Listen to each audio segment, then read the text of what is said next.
So hello again. It was quite a week here. The week was going great.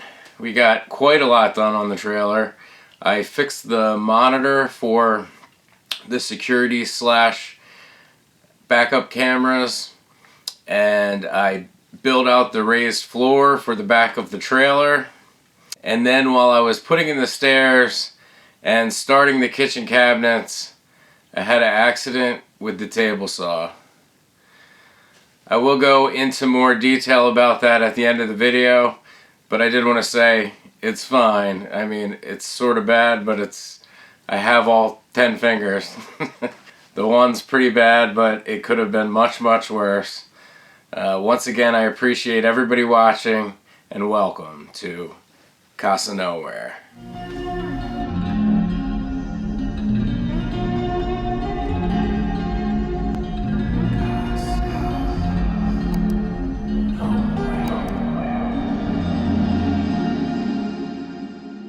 So I've been having some problems with the monitor for the cameras. Even when I first got it, the first time I plugged it in, I had trouble getting it to power on. I'm going to do a little bit of troubleshooting to try and figure out exactly where the issue is. So here I am testing to see what sort of voltage I have right off the cigarette lighter adapter. And I did have 12 volts there. But when I plug the monitor in and try and turn it on, nothing. So I have a 12 volt power supply that I can plug into the wall here for testing. Just verifying that I'm getting 12 volts here, and I am. And the same thing, I plug the monitor in and nothing. So I'm going to take the unit apart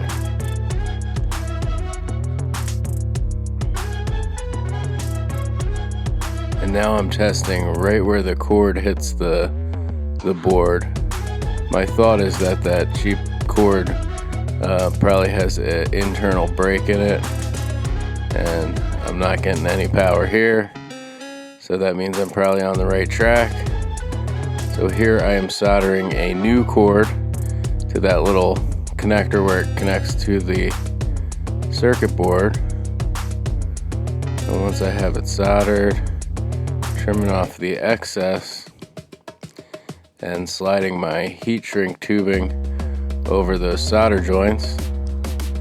And now I am melting the heat shrink tubing, or shrinking it.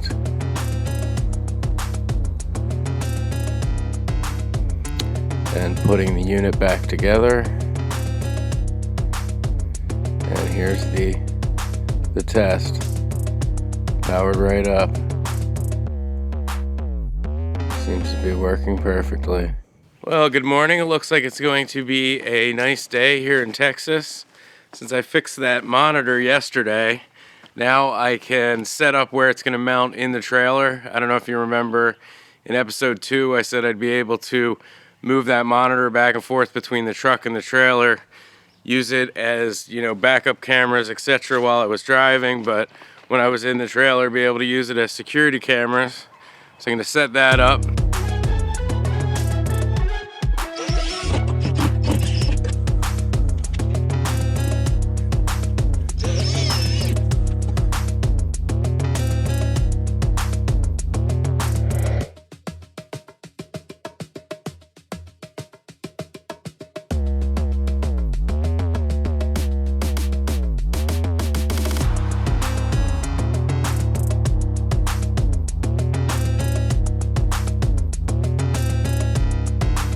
Came right up, and yeah, I didn't know for sure if the wireless was going to work through the skin of the trailer, but looks like it is, although the doors are open. But yeah, I can sit at my desk here and see if anybody's sneaking up on me. So with the monitor fixed and set up to do double duty as security cameras, I moved on to raising the floor in the back of the trailer.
the day after I had raised the floor, I realized I was going to have to change it a little bit.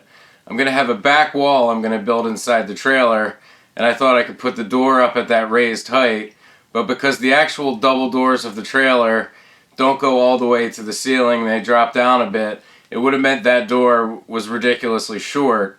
So I was going to have to cut out a little bit of the floor I had put in to put in a stair to get down to the floor height of the trailer for the door. This meant that I was going to have to figure out exactly where I was going to put that back wall.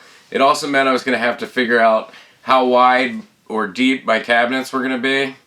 So I drug everything out, the air conditioner, the refrigerator, and the sink, everything I had to work around with as far as how deep the cabinets had to be, how high the cabinets had to be, and exactly how far back I could go with that back wall to make sure that the back of the air conditioner would still be inside those double doors when I was traveling.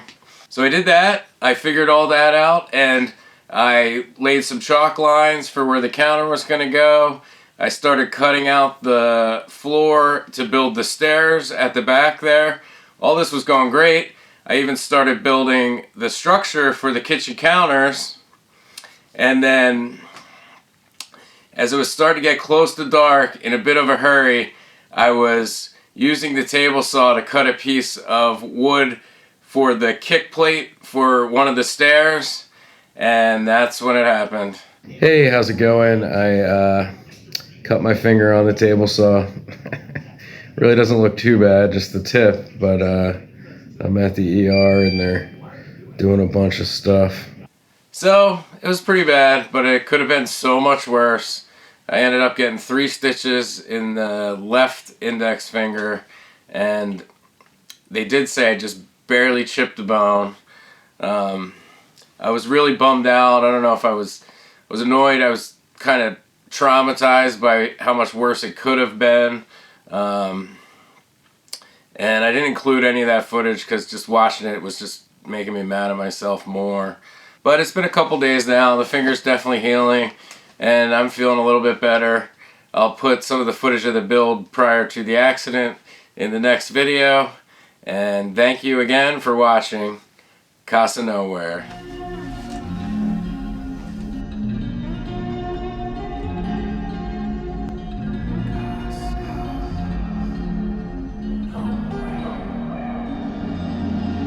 If you like this and would like to help me out, please like the video and subscribe, hit the bell notification.